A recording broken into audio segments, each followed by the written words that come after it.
Baik, Bapak dan Ibu sekalian, yang terakhir karakteristik Islam yang murni. Insya Allah sebenarnya mudah, apalagi yang sering ngaji, ya sering taklim, bahwa Islam yang murni itu insya Allah karakteristiknya sudah kita ketahui. Ya, yang pertama adalah tauhidullah, tauhid, yaitu mengesahkan Allah, menjadikan Allah satu-satunya ilah. Ya, kalau bahasa kita Tuhan, Rabb yang berhak untuk diibadahi. Ini yang pertama, ciri Islam yang murni, menjadikan Allah satu-satunya Tuhan yang berhak diibadahi. Mengesahkan Allah bukan hanya dalam peribadahan, termasuk dalam rububiyahnya, ya, ilahiyahnya, asma wa sifat. Ya, termasuk keyakinan-keyakinan kita, misalkan tentang yang memberi rizki, yang menurunkan hujan, yang menghidupkan, yang mematikan. Ya, kemudian apa lagi? Yang katakanlah misalkan menentukan jodoh kita, masa depan kita. Ya, semuanya adalah Allah yang mengatur alam semesta. Ini termasuk bagian daripada tauhid kepada Allah. Tidak boleh kemudian ada keyakinan-keyakinan lain bahwa di suatu tempat, baik di utara atau di selatan, kutub manapun gitu misalkan, kemudian ada yang meyakini bahwa di sana ada yang mengatur. Misalkan apa istilahnya, wali kutub atau apa gitu ya, yang kalau nggak ada dia misalkan di sana terjadi masalah atau kegoncangan, misalnya nggak eksis bumi ini. Ini nggak boleh seperti itu. Ya misalkan di laut, ya, atau di pantai tertentu misalkan, jangan boleh, tidak boleh ada keyakinan bahwa yang memberikan keselamatan, yang memberikan rezeki, yang memberikan rezeki baik dari ikan-ikan yang ada di laut ataupun segala sumber daya atau sumber kekayaan alam yang ada di laut adalah Nyi Roro Kidul atau nyai-nyai yang lain misalkan. Ini nggak boleh. Itu jelas penyimpangan daripada tauhid. Sebagai seorang muslim harus bersih daripada itu. Ya, termasuk meyakini bahwa Allah mempunyai nama dan sifat yang sempurna yang tidak tercela. Ini tauhid kepada Allah Subhanahu wa taala. Dan perintah tauhid di dalam Al-Qur'an dan hadis Nabi itu sudah sangat banyak sekali. Sampai-sampai dalam salat kita, setiap salat kita diwajibkan untuk membaca Al-Fatihah yang isinya iyyaka na'budu wa iyyaka nasta'in. Dan justru atau bahkan tujuan daripada diciptakannya manusia termasuk jin adalah untuk beribadah kepada Allah semata. Wa ma khalaqtul jinna wal insa illa liya'budun. Tidaklah aku ciptakan jin dan manusia kecuali hanya untuk beribadah kepadaku. Ya, ini tauhidullah. Singkatnya begitu Bapak dan Ibu sekalian. Yang pertama, kalau keutamaan tauhid itu banyak sekali Pak, Bu. Insya Allah di kesempatan yang lain mudah-mudahan bisa dikaji lebih dalam, ya. Kemudian yang kedua, ciri ataupun karakteristik Islam yang murni adalah ittiba. Ittiba itu pengikutan. Mengikuti siapa, Bu, Pak? Mengikuti Rasulullah Sallallahu Alaihi Wasallam. Kalau disebut ittiba berarti maksudnya adalah mengikuti Rasulullah Sallallahu Alaihi Wasallam. Ini adalah ciri Islam yang murni. Jadi harus mengikuti Rasulullah Sallallahu Alaihi Wasallam. Karena Rasulullah sendiri pun mengikuti wahyu dari Allah. Jadi Rasulullah tidak sama sekali mengarang, kalau bahasa kita ya, ataupun menghadirkan ajaran-ajaran agama Islam dari dirinya sendiri. Jadi semua itu adalah bimbingan wahyu dari Allah Subhanahu wa taala. Rasulullah pun ittiba kepada wahyu, mengikuti wahyu. Ya, dan kita pun diperintahkan untuk berittiba kepada Rasulullah sallallahu alaihi wasallam. Nah, ittiba ini Bapak dan Ibu sekalian, ittiba ini pengikutan kepada Rasulullah ini adalah pengawalan terhadap kemurnian Islam.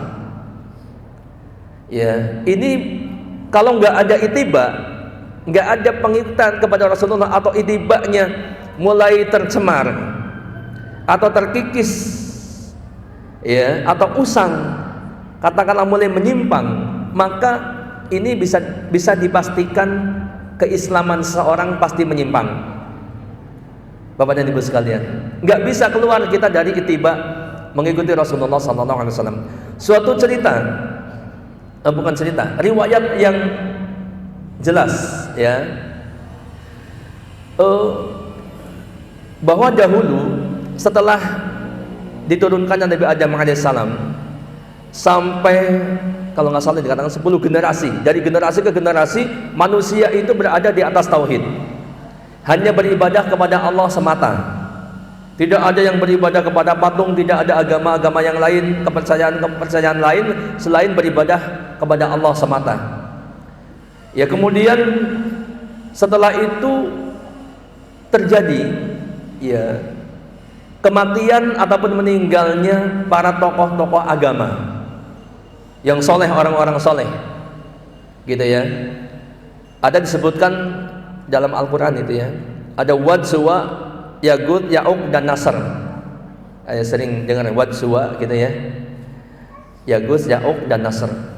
Itu orang-orang soleh, orang-orang yang lurus, orang-orang yang meniti jalan Islam, tokoh-tokoh masyarakat saat itu meninggal, ya. Kemudian begitu meninggal datang setan membisikkan kepada umat saat itu untuk membuat yang intinya, ya, dia mengatakan mulai dari gambar sampai patung dibuat. Ya, begitu dalam keadaan umat dalam keadaan sangat bersedih karena kehilangan tokoh-tokoh agama ini, setan datang membisikkan kepada umat itu, mau enggak kalau saya buatkan patung, ya, untuk mengenang jasa-jasa mereka atau ajaran-ajaran mereka, yang nanti patung itu bisa ditaruh, ya, disimpan di tempat pengajian-pengajian. Dibuatlah patung itu, ya, yang tadinya ini, Bapak dan Ibu sekalian, tadinya adalah hanya sekedar untuk mengenang, ya, namun begitu berganti generasinya ganti nih, bapak-bapak yang generasi yang dulu dibisikkan oleh setan hanya untuk mengenang para tokoh-tokoh agama ini berganti, meninggal, digantikan generasi yang lain. Setan datang lagi kepada generasi yang baru. Apa yang dikatakan setan? Setan membisikkan kembali dengan bisikan yang berbeda. Ya, setan mengatakan dahulu bapak moyang kalian, bapak-bapak kalian menyembah patung ini. Ya, karena dapat bisikan itu seolah-olah dapat ilham. Maka kemudian patung itu disembah. Terjadilah penyimpangan ketauhidan, maka kemudian diutus Nabi Nuh alaihissalam. Nah, di sini Bapak dan Ibu sekalian, tidak ada pengawalan kepada ittiba ataupun kemurnian tadi. Ya, karena sudah mulai menyimpang. Awalnya, ya, karena memang bisikan ataupun godaan setan. Awalnya membuat patung hanya untuk mengenang, tapi pada akhirnya ternyata jatuh kepada kesyirikan. Pun demikian sekarang banyak terjadi Bapak dan Ibu sekalian. Awalnya foto kiai kita, syekh kita, ajengan kita. Tapi berapa banyak generasi yang sekarang yang dulunya hanya foto mungkin sebagai tadi kenang-kenangan ataupun sebagai dokumentasi, ternyata di generasi yang selanjutnya itu walaupun nggak disembah secara langsung, tapi berapa banyak yang mengharap penglaris daripada foto itu, yang mengharap keberkahan daripada foto itu. Betul nggak, Pak, Bu? Ya, berapa banyak kemudian di warung-warung makan yang dipajang foto itu, padahal nggak ada kaitannya dengan makanan. Untuk apa? Ya, kemungkinan adalah untuk tadi atau penglaris lah atau apalah gitu ya. Maka ini berbahaya. Nah, sehingga ittiba itu, pengikutan kepada Rasulullah itu adalah jelas-jelas pengawal kemurnian. Kalau kita terus konsisten, istiqomah mengikuti sunnah-sunnah Rasulullah, maka insya Allah kita berada di atas kemurnian Islam yang murni. Islam yang lurus, siratal mustaqim, ahlus sunnah wal jamaah. Bapak dan Ibu sekalian, kita lihat bagaimana urgensinya ittiba Rasulullah. Ya, seperti tadi dikatakan, Rasulullah pun mengikuti wahyu dari Allah Subhanahu wa taala. Ya, wattabi ma yuha ilaika mir rabbika innallaha kana bima ta'maluna khabira. Dan ikutilah apa yang diwahyukan Rabbmu kepadamu. Sesungguhnya Allah adalah Maha mengetahui apa yang kalian kerjakan. Wa ma yantiqu 'anil hawa in huwa illa wahyu yuha. Dan dia adalah yang diucapkannya itu menurut kemauan hawa nafsunya. Apa yang diucapkan oleh Rasulullah itu menurut hawa nafsunya, bukan. Allah katakan akan tetapi ucapannya itu tiada lain hanyalah wahyu yang diwahyukan kepadanya.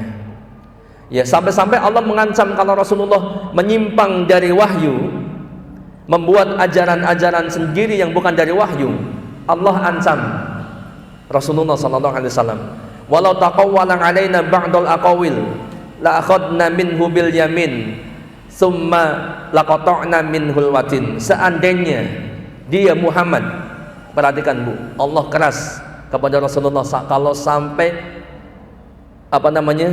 menghadirkan ajaran-ajaran selain apa yang Allah wahyukan. Seandainya dia Muhammad mengada-adakan suatu perkataan atas nama kami yang bukan dari Allah, niscaya kata Allah, kami hantam dia dengan tangan kanan, kemudian kami putuskan urat tali jantungnya. Keras, dihantam dengan tangan kanan. Tangan kanan biasanya adalah tangan yang paling kuat. Ya, sampai-sampai dikatakan begitu. Ya, artinya ini warning, sampai Rasulullah pun di warning demikian gitu ya.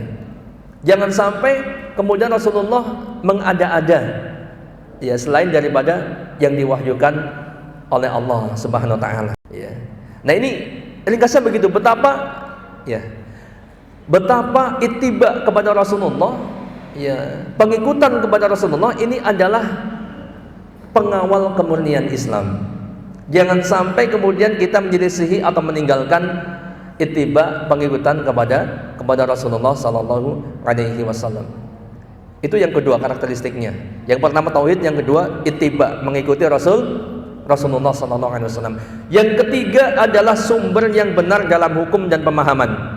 Tadi ya sudah disampaikan tentang penyimpangan, kenapa menyimpang itu biasanya sumbernya, ya, mengambil sumber yang lain daripada selain Al-Quran dan As-Sunnah, maka itu pasti terjadi penyimpangan, gitu. Nah, kemudian maka karakteristik yang ketiga adalah sumber yang benar dalam hukum dan pemahaman. Sumber di dalam beragama Islam yang benar, ya, adalah wahyu dari Allah berupa Al-Quran dan As-Sunnah. Dan As-Sunnah atau hadis itu, Bapak dan Ibu sekalian, ini pun wahyu dari Allah Subhanahu wa taala. Walaupun redaksinya dari Rasulullah sallallahu alaihi wasallam, akan tetapi pada hakikatnya ajarannya adalah dari Allah Subhanahu wa taala, ya.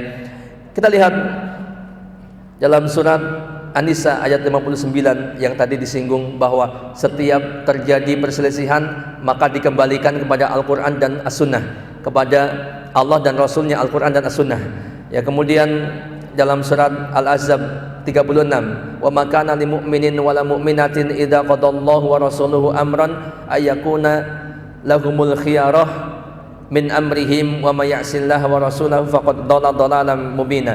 Dan tidaklah patut bagi laki-laki dan perempuan yang mukmin, yang perempuan mukminah, apabila Allah dan Rasulnya telah menetapkan suatu ketetapan, akan ada bagi mereka pilihan yang lain dalam urusan mereka, dan barang siapa mendurhakai Allah dan Rasulnya maka sesungguhnya dia telah sesat dengan kesesatan yang nyata.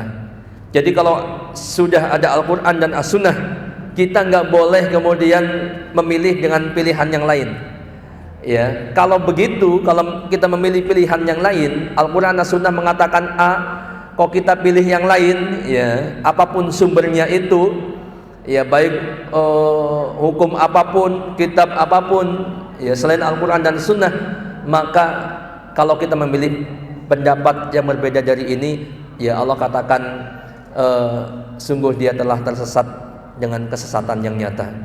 Dalam hadis dikatakan, ala inni utitul kitab wa mislahu ma'ahu. Ketahuilah sesungguhnya aku diberikan Alkitab, yaitu Al-Quran, dan wahyu yang semisalnya, yaitu hadis. Bapak dan Ibu sekalian, jadi hadis ini pun wahyu dari Allah, ya, dengan catatan hadis yang sahih, bukan sembarang hadis yang beredar kemudian ternyata banyak yang palsu ataupun yang lemah. Dan sahih ini jelas sudah banyak, ya, istilahnya dikumpulkan oleh para ulama, sehingga kita dimudahkan, ya, untuk mengetahui, gitu ya, mana hadis yang sahih ataupun yang tidak sahih, gitu. Taraktu fikum amrayni lan tadillu ma tamassaktum bihima kitaballah wa sunnata nabiyhi. Aku tinggalkan kepada kalian dua perkara. Ya, apa itu? Aku tinggalkan kepada kalian dua perkara yang kalian tidak akan tersesat selama kalian berpegang teguh kepada keduanya. Apa itu? Yaitu kitabullah dan sunnah nabinya, Al-Quran dan as-sunnah.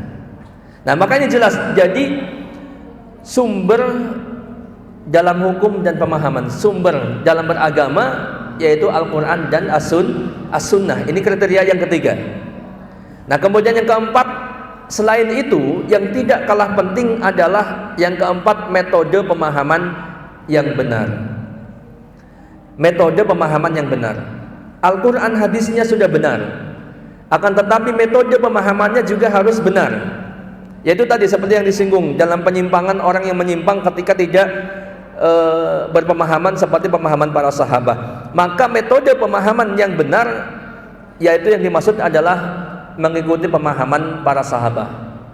Man kana ma'ana alaihi wa ashabi, yaitu yang mengikuti jejakku dan jejak para sahabatku. Iya. Kenapa harus para sahabat tadi? Iya, kenapa harus para sahabat? Sudah dijelaskan tadi secara singkat bahwa para sahabat adalah umat yang terbaik.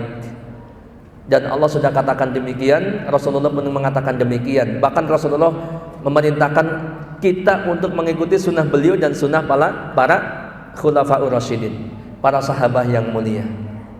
Ya, untuk itu Bapak dan Ibu sekalian, selain jadi tidak cukup Al-Quran dan As-Sunnah, apalagi Al-Quran saja, ada kelompok yang dia tidak mau menerima hadis, sehingga dia hanya menerima Al-Quran saja. Ya, mereka sering disebut dengan Quraniyun. Ya, ini kira-kira benar nggak yang seperti ini? Tidak benar. Meskipun Al-Qurannya benar, gitu. Tapi tidak boleh kita dalam berislam itu hanya berpegang pada Al-Quran saja. Ya, sebab nggak akan mungkin bisa kita menjalankan syariat Islam atau ajaran-ajaran Islam hanya dengan Al-Quran saja. Ya, betul nggak Pak kira-kira? Benar Al-Quran memerintahkan sholat, betul nggak? Aqimis sholat, banyak di ayat Al-Quran, dirikanlah sholat, gitu kan? Tapi bisa nggak? Ada nggak Al-Quran kemudian menerangkan bagaimana caranya sholat?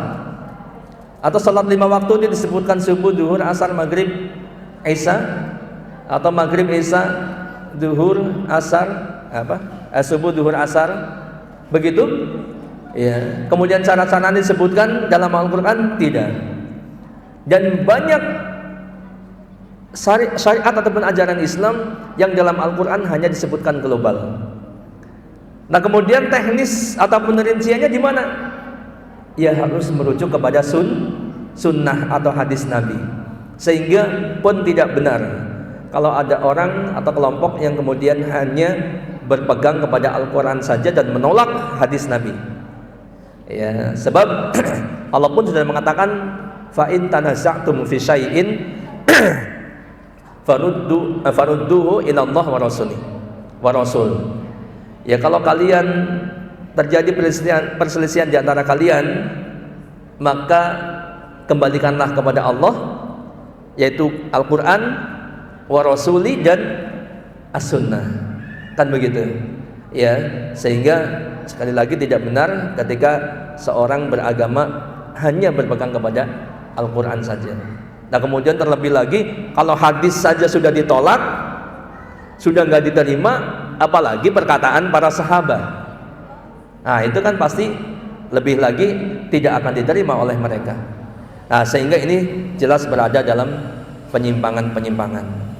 Baik Bapak dan Ibu sekalian, kesimpulannya ya, khususnya untuk kriteria Islam yang murni atau rambu-rambu daripada Islam yang murni. Yang pertama adalah tauhidullah. Pegang ini Bapak dan Ibu sekalian. Bahkan intinya adalah ini.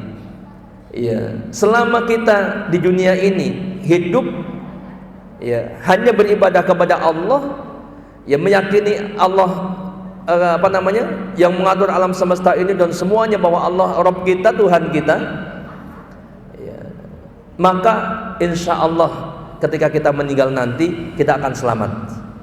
Ya tentunya yang kedua adalah ittiba, berusaha untuk mengikuti sunnah-sunnah Rasulullah SAW, tidak memasukkan ajaran agama yang tidak diajarkan oleh Rasulullah dan para sahabatnya. Ya, dan sekarang mudah Bapak dan Ibu sekalian. Nah bagaimana kan kita nggak hidup di zaman sahabat, para sahabat sudah meninggal semuanya. Kemudian bagaimana caranya kita mengikuti pemahaman atau jejak para sahabat? Ya dengan cara belajar, menuntut ilmu, hadir di pengajian-pengajian yang sesuai dengan sunnah. Ya dari situ kita akan menyimak bagaimana narasumber kita, ustadz kita menyampaikan pemahaman-pemahaman sesuai sunnah dari A sampai Z-nya. Atau kita baca kitab-kitab, ya buku-buku yang sudah dicetak yang sesuai sunnah. Ya dari situ masya Allah kita dapat berkahnya Bapak dan Ibu sekalian, dimudahkan bisa membaca satu kitab yang sudah sesuai sunnah, ya, yang bermanhaj ahlus sunnah, sehingga kita insya Allah selamat ketika membaca buku itu. Ya, kalau ada yang mencurigakan dari suatu buku, maka tanyakan kepada yang lebih tahu. Jangan dibaca, dikonsumsi mentah-mentah, apalagi kemudian dijadikan ajaran. Banyak buku-buku yang beredar nggak jelas, tapi seolah-olah ajarannya bagus, seolah-olah Islami, padahal nggak jelas. Serius, ini ada yang memerintahkan di buku itu sholat hanya sekali, sholat hanya eling. Yang penting eling, sholat hanya sekali selama 24 jam di tengah malam misalkan. Ada aja seperti itu. Nah ini penyimpangan-penyimpangan. Kemudian yang ketiga adalah sumber yang benar dalam hukum dan pemahaman, yaitu Al-Quran dan As-Sunnah. Ini juga harus pegang. Dan yang keempat yang tidak kalah penting adalah metode pemahaman yang benar, pemahaman para sahabat. Nah Bapak dan Ibu sekalian, kalau sudah ini globalnya, adapun prinsip-prinsip yang lain, ajaran-ajaran tentang akidah dan lain sebagainya di dalam Islam yang murni Ahlus Sunnah wal Jamaah, ini banyak sekali, ya, dan ini harus kita pelajari sedikit demi sedikit. Ya, dan alhamdulillah kalau di Hasmi Bekasi bersama Ustadz Zul, Ustadz Pak Aidin dan yang lainnya, ada sebagian dari jamaah juga. Ini ada halakoh lanjutan Bapak dan Ibu sekalian. Ya kita punya buku-buku panduan yang itu disusun dari kitab-kitab para ulama, cuman diringkas gitu ya, sehingga memudahkan kita untuk memahami meniti Islam yang murni Ahlus Sunnah wal Jamaah. Dan itu ada halakohnya, nanti bisa ditanyakan ke Bapak Idin atau Ustadz Zul, ya, ataupun ke panitia, ya, kapan pelaksanaannya dan di mana tempatnya, ya. Bapak, ini bapak-bapak khususnya ya, kalau halapannya. Kalau ibu-ibu di kajian, mungkin ada kajian ilmu dasar Islam ya, kalau nggak salah setiap pekan mungkin ya. Kalau stadium general itu ini jarang-jarang, mungkin 3 bulan sekali atau berapa bulan gitu ya. Tapi insya Allah kalau ada biasanya di masjid ini.